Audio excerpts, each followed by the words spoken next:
আমার আমার রিমান্ড মঞ্জুরে আমার কোনো কষ্ট ছিল না। আমার ১২ তারিখে পরীক্ষা। সেই পরীক্ষাটা দেখানোর পরেও উনি আমার জামিন মঞ্জুর করে। তারপর আমার ভাইয়েরা ওইখানে যথেষ্ট আমার জন্য করছে। ওনারা না থাকলে হয়তোবা আমার রিমান্ড রিমান্ড কখনোই এরকম নামঞ্জুর হয়ে জামিন হইতো না। ওনাদেরকে আন্তরিকভাবে অনেক ধন্যবাদ। কিন্তু আমার কথা হচ্ছে যে আমি কোন রাজনৈতিক দলের না। আমি একদম অরাজনৈতিক। আমি অরাজনৈতিক ভাবেই সবসময় আন্দোলন করছি।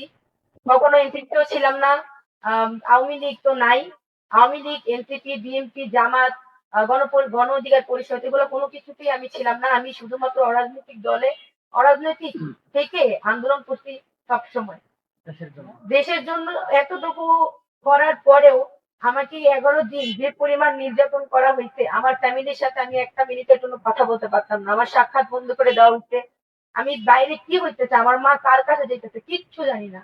একদিন অনেক কষ্ট করে স্যারের একজন ওখানে একজন স্যার আছে ওনার পায়ে টায়ে ধরে টাকা দিয়ে আমার মার সাথে আমি একদিন দেখা করতে পারছি। সেই দিন আমার মাকে আমি একটা কথা বলছিলাম, আম্মু এটা দুনিয়ার জাহান্নাম। তারপর আম্মু আমাকে আশ্বাস দিয়ে আসছে যে আমি তাড়াতাড়ি বের হব।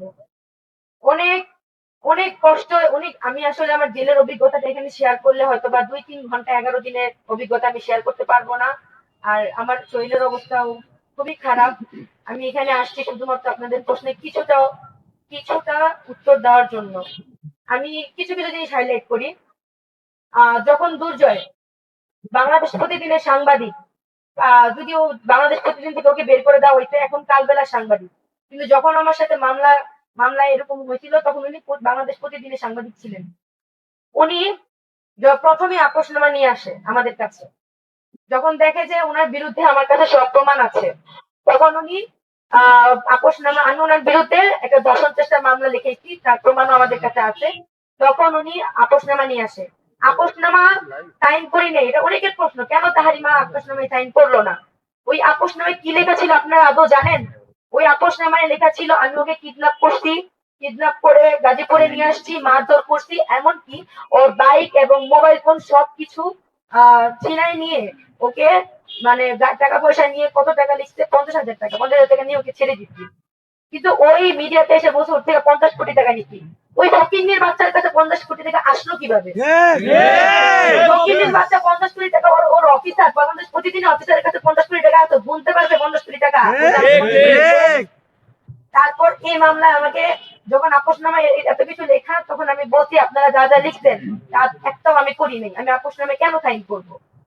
ওখানে আমার সাথে আরো ৩ জন, এই মামলার আসামি হচ্ছে মোট ৪ জন। তার নাম্বার ১ নম্বর বিবাদী আমি, প্রধান আসামি আমি, আমাকে বানানো হয়েছে।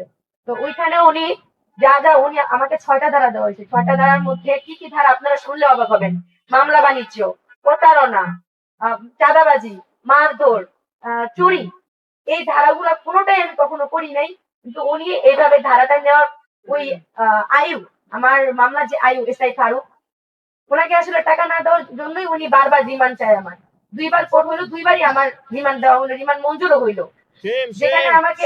যেখানে আমাকে কোর্টে দেখানো হইলো যে আমার পরীক্ষার সামনে, এমনকি আমার বয়স ১৭ বছর, তাও ২ বার, এই ২ বার আমার রিমান্ড মঞ্জুর হয়েছে কোর্ট থেকে।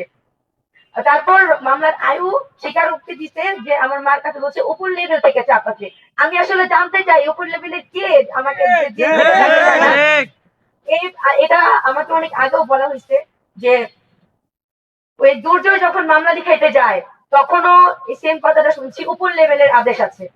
উপর লেভেলের আদেশ থেকে আমাকে মামলায় ফাঁসানো হয়েছে। অথচ যখন ম্যাজিস্ট্রেট জিজ্ঞেস করলো আমার আয়ুকে যে ১ নাম্বার বিবাদীর পক্ষে কোনো প্রমাণ, বিপক্ষে কোনো প্রমাণ আপনার কাছে আছে, উনি বললো না। তাহলে কেন আমার রিমান্ড মঞ্জুর হইলো?